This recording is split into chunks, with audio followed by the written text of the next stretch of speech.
And so as I bring my awareness within, I acknowledge the one life that is living me. There is only one source, one power, one love, unlimited. And it's because there is only this one that I know that I am made of it, this God substance, this creative power that is activating everything within me, that its consciousness is my consciousness. And so as I bring my awareness to it, giving myself to it, back to itself, I experience all that it is. And because it is always giving, always transforming, unlimited, and giving all of itself into what it creates, that I know that my being is always changing, that what came before is recreated, transformed into newness. And so I can easily and effortlessly let go of the past, let go of who or what I thought I was, those forms and identities and roles that I may have taken on or that were useful to me.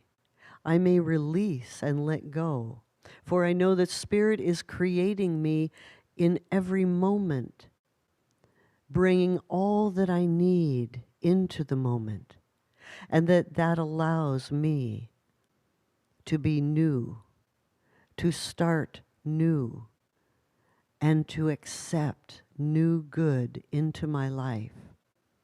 For I am free to experience life fully, forever. And with that, I say yes. Yes to change. Yes to accepting that I can be more than what I was, that I am more, and that I'm always changing, always ready for what Spirit is bringing me, and that I am always filled with all that I need to step into that new moment, into that glorious new life that awaits with every breath. And so I give great thanks for this, knowing that this is the truth for all, that all are transforming, all are receiving and arriving right where they need to be to receive the best and the greatest life experience possible in each and every moment, that all are blessed and given all that they need right now. And so with great thanks, I release this, knowing it is already the truth of Spirit and the truth of what is. And I simply claim it, and so it is.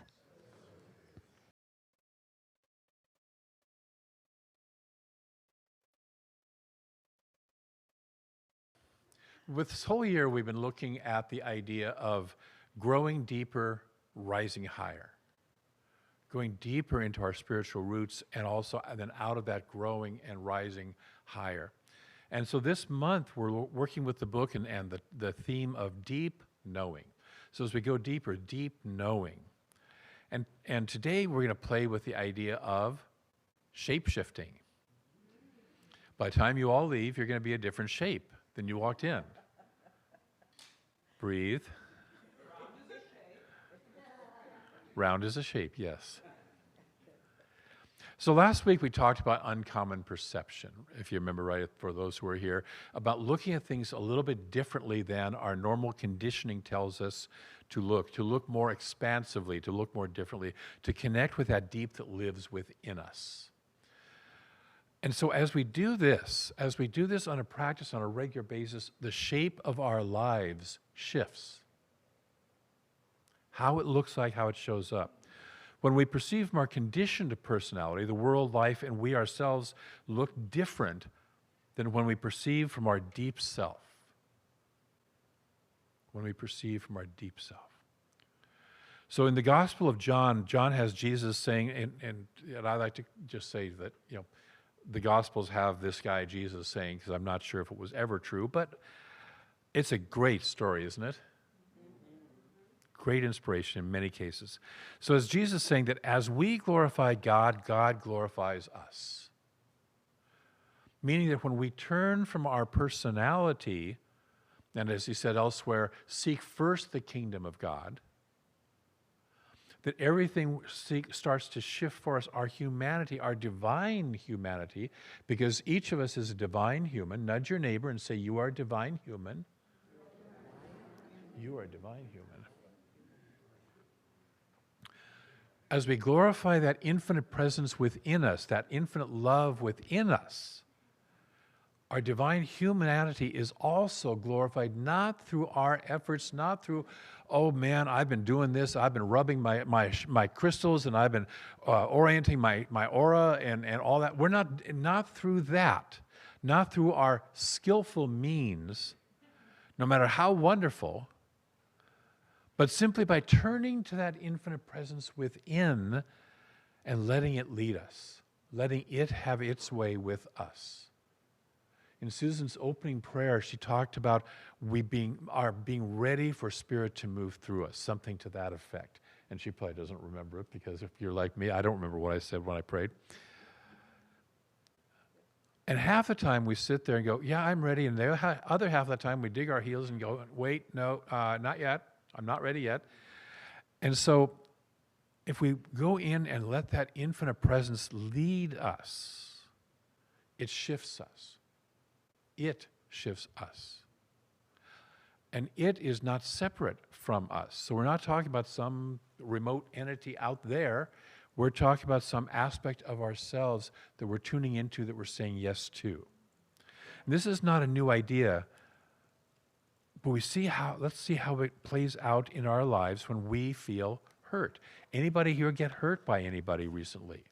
Something somebody said, something somebody did, a look they gave, a look they didn't give, whatever, right? We've all had that experience. And if you're like me, your personality might get triggered, might get engaged. Yes? I presume you're probably like me in that. You may have strong feelings, but recognize that it is the personality that is speaking.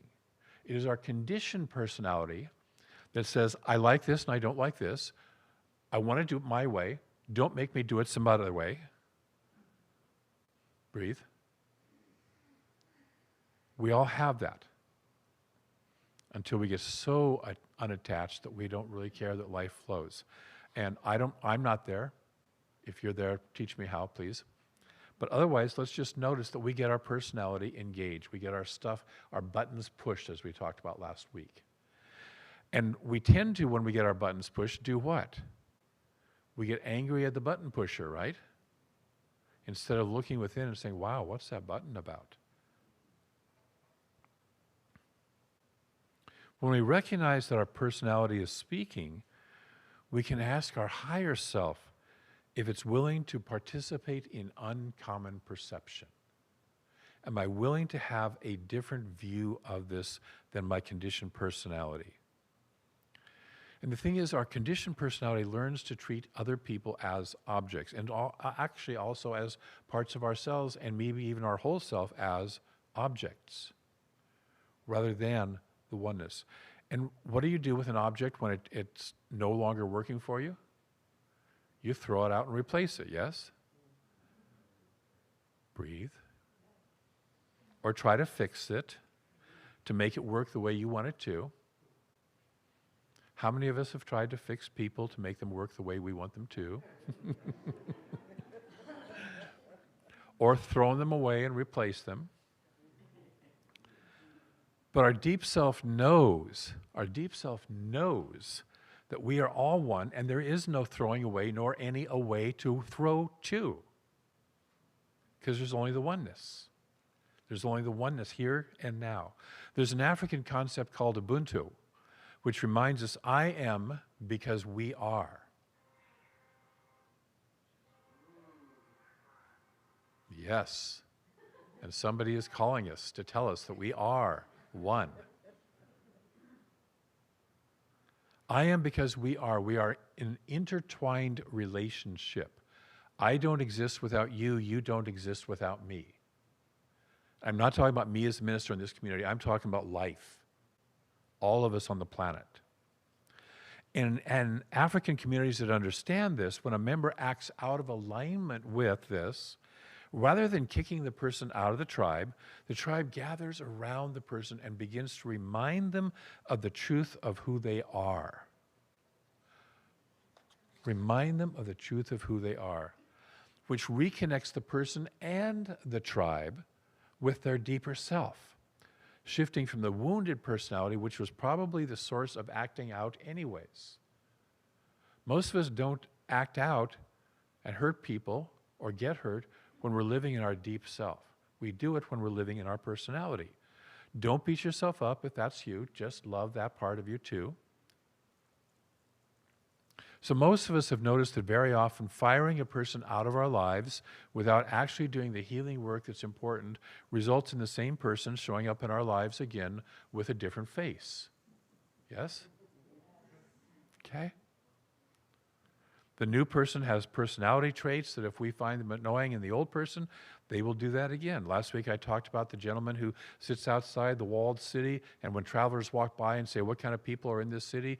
He just simply asks them what kind of people were in the last city and assures them that the same kind of people are in this city, because he knows that wherever you go, there you are.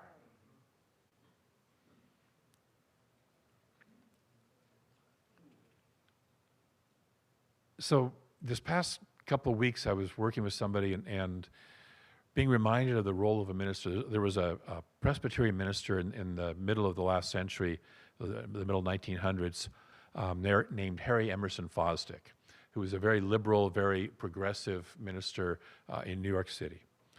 And he said the role of a minister is to comfort the afflicted and afflict the comfortable. Buffy knows that line from ministerial school because we hear it there. Comfort the afflicted and afflict the comfortable. And we afflict the comfortable so we can grow, but guess what? The comfortable part of our personality doesn't like being afflicted, right? I'm out of here. I'm going to point my finger at the button pusher, or I'm going to run. And as we talked about that last week, and so instead of looking inward with compassionate curiosity, we look outward and blame the pusher. So often when we're in the throes of hurt personality, we find it difficult to let love, capital L, love in, even though we intellectually know that love is the healing. Yes? Love is the only thing that will heal us. Martin Luther King said, hate will not drive out hate. Only love can do that. Rejection will not drive out rejection. Only love can help us to know that we're never rejected. So we have to be willing, or at least be willing to let love change us at depth. To let love change us at depth. But we often approach spirit and love through the intellect. Oh, I know about that. I know all about that. I know that. I read it in a book somewhere. But the intellectual understanding, the knowing, doesn't heal. The knowing about doesn't heal. I want to share a couple of quotes. One's from the book Deep Knowing that we're working with this month from Kim Hermanson. And she says, despite the high value our culture places on cognitive understanding, that's processing it up here, we are creatures on this planet who learned long before we had formal language. All of us learned before we had formal language. And the whole human race itself learned, as do all the animals, before we had formal language. Emma Curtis Hopkins says the body doesn't obey words. And if we want to shift in our lives, what has to happen? The body has to shift, yes?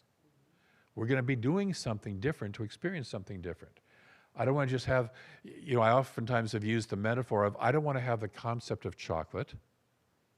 I want to have the experience of chocolate in my body. If it's not chocolate for you, substitute whatever works for you. The body doesn't obey words. It obeys the vibration of the word and the actions. So today we're going to play with embodying. That means getting our bodies involved, yes? How scary. With bringing the knowing of love into the body through movement and action. So we've got Marty Dimmick here from our Dances of Universal Peace, and she is going to support us in moving. What was that word? Moving into a deeper relationship with our deep divine nature of love, guiding us through movements to help embody this self. So she's going to share a song. We're going to do movements to that. Sam's going to put the lyrics up there, and I'll just simply say the lyrics are, she is the needle and we are the thread. She is the weaver and we are the web. She changes everything she touches. Everything she touches changes. And I'm going to invite you to consider the she as love, as the infinite spirit. Take it away, Marty. Would everybody stand if you're able? If not, be comfortable. And just let some energy flow through you a little bit. Notice what happens to your breathing, how it deepens.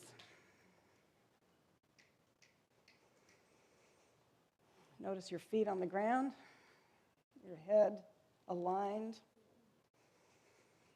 Maybe give a little shake of the shoulder. Oh my God, what about the hips? And what it does with your breath.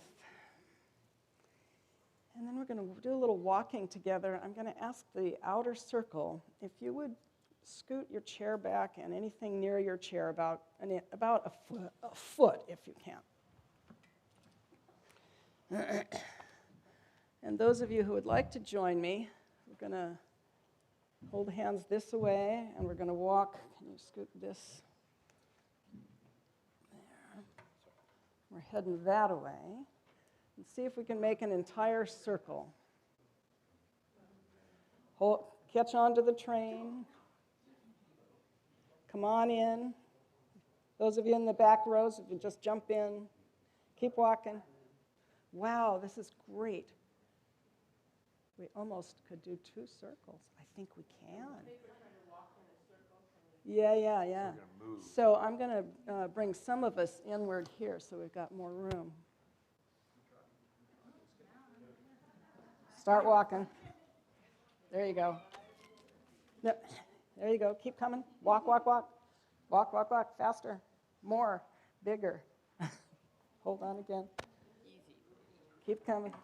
Keep it coming. Let's go that way if you can. I want you guys to be as big a circle in here as possible.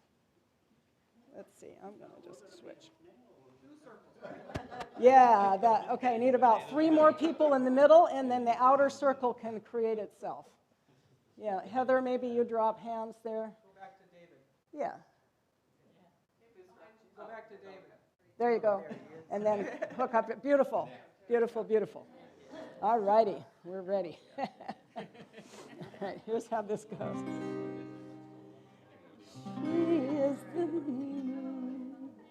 She is the needle, we are the thread. She is the hooker, and we are the web. Let me do that again, I got in the wrong place. She is the needle, we are the thread. She is the weaver, and we are the web.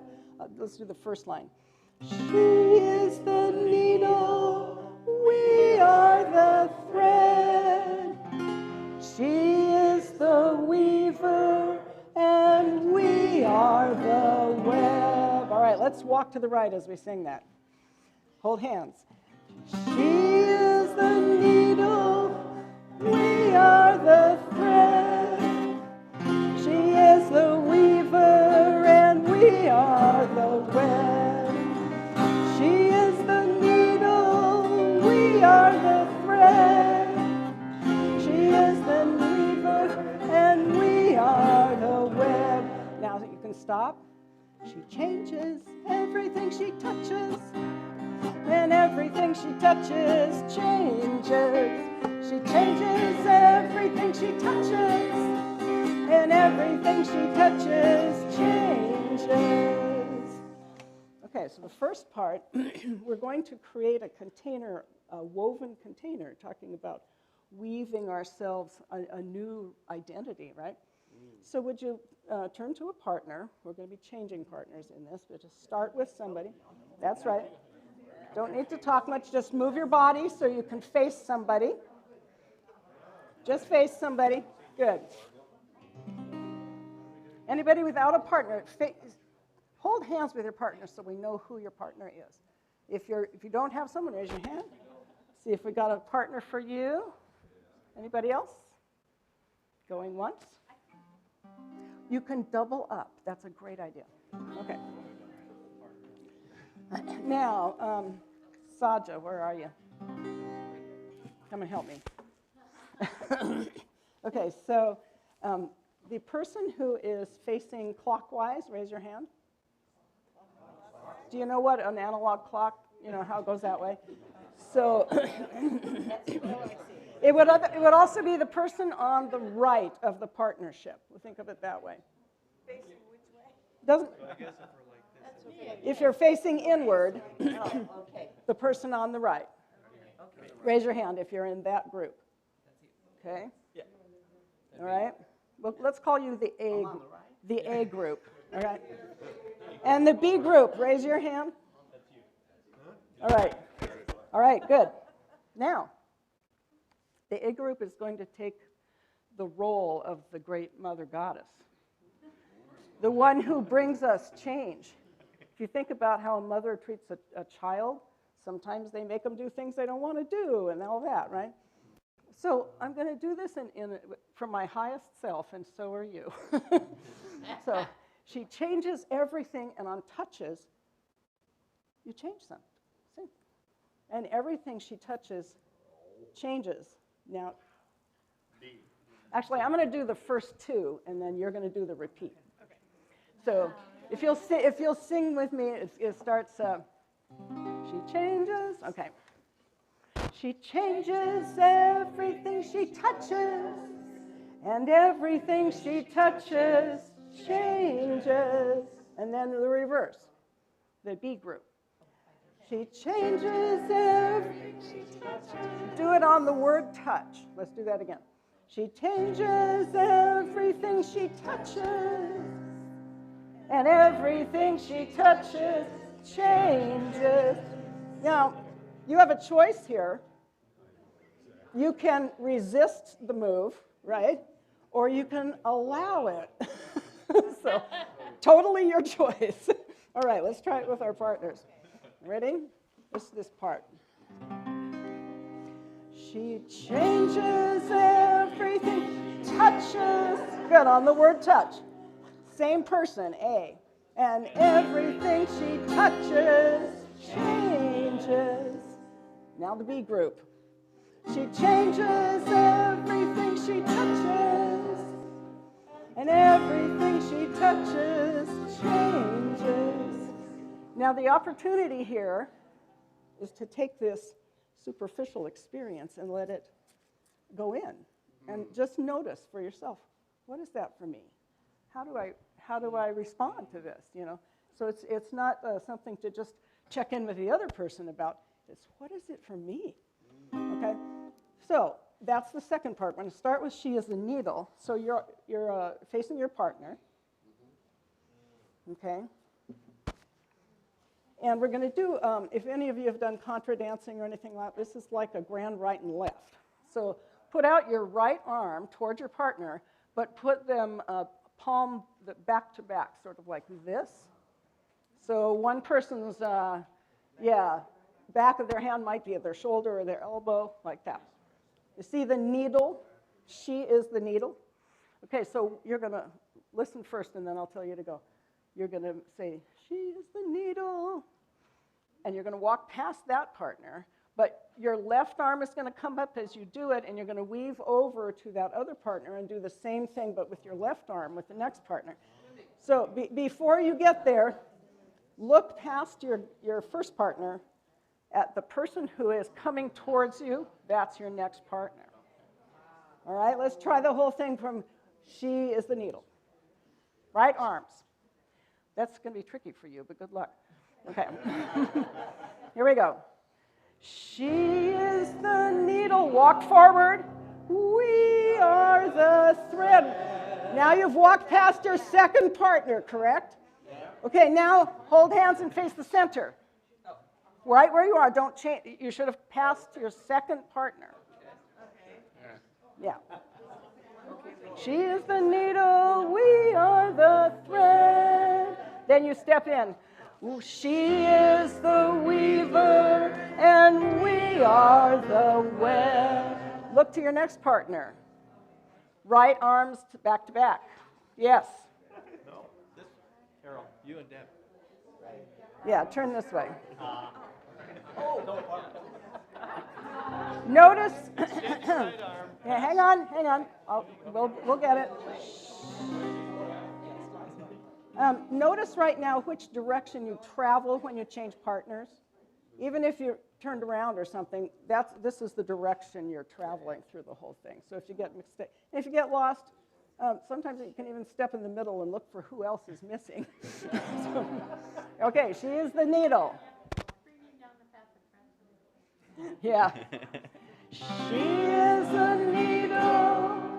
We are the thread. Good. You're past your second partner. Hold hands. Hold hands. She is the weaver. She is the weaver, and we are the. Sounds like if we do this together, it'll be helpful. You got a problem? Okay, would everyone turn to who they think their next partner is? Shh, don't talk.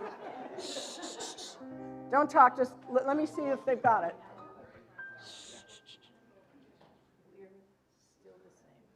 Turn to the person you think is your next partner. Just face your body toward them. So are you missing a partner? Looks like you are.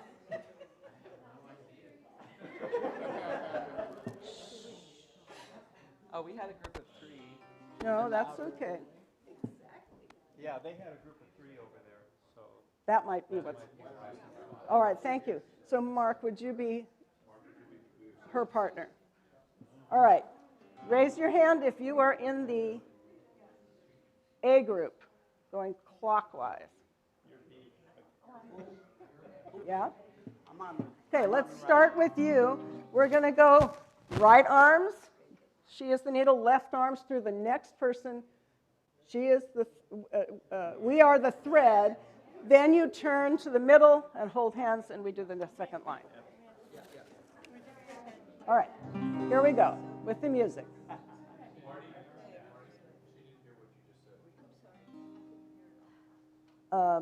Your person, he'll go that direction. So she is the needle. You're going to pass him. We are the thread. You're passing Susan with your other arm, right? With your left arm. Okay, let's try it again. Yes, you're going. The way you're going right now is the way you're going to keep going. Okay, here we go. She is the needle. Walk forward. Second. Good. Come in together. We are the weaver, and she is the web. Everybody find their place? Okay, pretty good. Okay, face your partner, the next partner. Right arms out. She is the needle. We are the thread. Walk past your partner and come in now. She's the weaver, and we are the web. Was she your second partner? Well, on we are the thread. It's okay, it doesn't matter, but go past partner number 1 and partner number 2, and then hold hands with everybody. Right arm, left arm, 2 arms. Okay, let's try it one more time.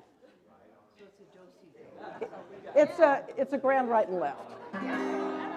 Here we go. She is the needle, we are the thread. She is the weaver, and we are the web. Try it again. Next partner. She is the needle, we are the web. She is the weaver, and we are the web. Now turn to the partner that you're about to be with, right? The next one. She changes everything she touches. Touch. Let's start again. She changes everything she touches. Woo! And everything she touches changes. Now the other person's turn. She changes everything she touches. And everything she touches changes.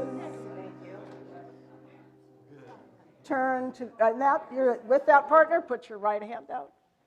Right arm, right, left, and out, okay? She is the needle, we are the thread. Hold hands and come in. Okay. She is the weaver, and we are. Repeat that, keep going. She is the weaver, we are the web. She is the weaver, and we are the web. Do that again, same thing. She is the needle, we are the thread. She is the weaver, and we are the web. She is the needle, we are the web. She is the weaver, and we are the web. Turn to your next partner. Probably him. Yep, yep, yep. Turn your body towards your next partner. Face. And the people in the A group. She changes everything she touches. And everything she touches changes. She changes everything she touches. And everything she touches changes. Let's do that again. She changes everything she touches. And everything she touches changes. She changes everything she touches. And everything she touches changes. And now let's hold hands in our circles. Let me hold, how about I can come right in here. We'll just walk a little bit. She is the needle, we are the thread. She is the weaver, and we are the web. She is the needle, we are the thread. She is the weaver, and we are the web.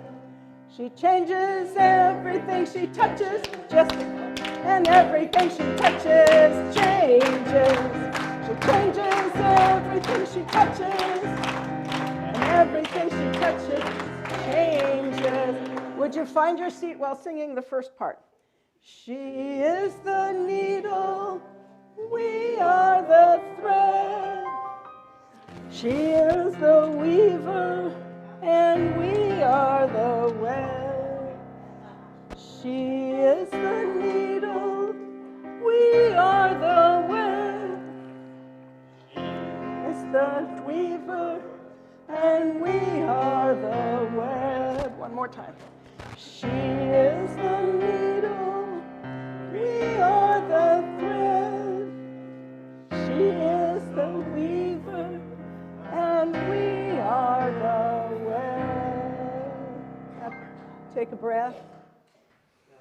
Take a breath and feel how that transformation worked in you and your body. And another breath.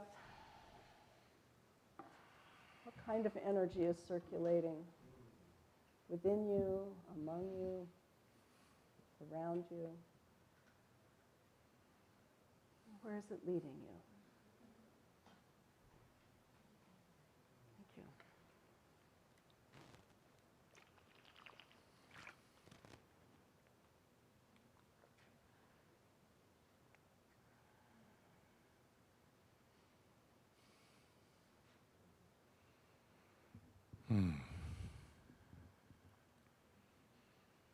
So just keeping that feeling alive in your body.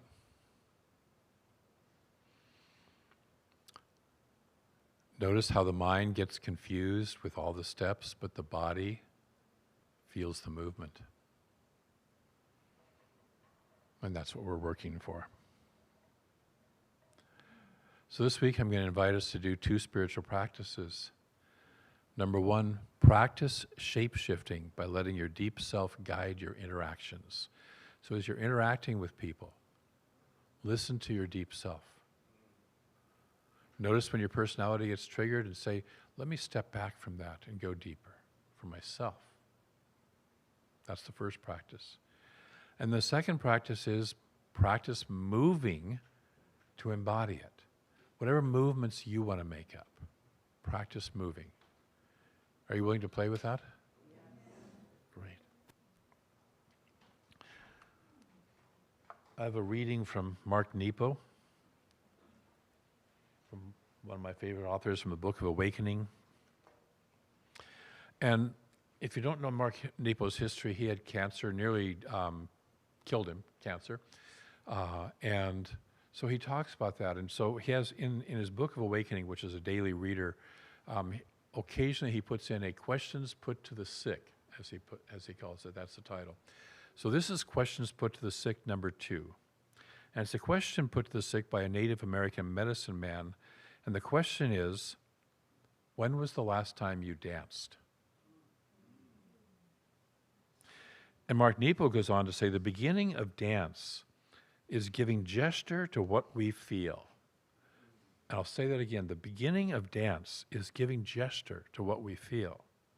While this is very obvious and basic to most children, it remains very difficult for those of us schooled to live in our heads. The ongoing effort to dance, to give gesture to what we feel and experience, is ultimately healing, because as riverbeds are continually shaped by the water that moves through them, living beings are continually shaped by the feelings and experiences that move through them. If there is no water moving through, the riverbed dries up and crumbles. Likewise, if there is no feeling moving through the body, the being at the center of that body will crumble. And we have an affirmation to support us in this. Say this with me, if you will, please. I move into and as the rhythm of love. I let love shift the shape of my life. I move into and as the rhythm of love. I let love shift the shape of my life.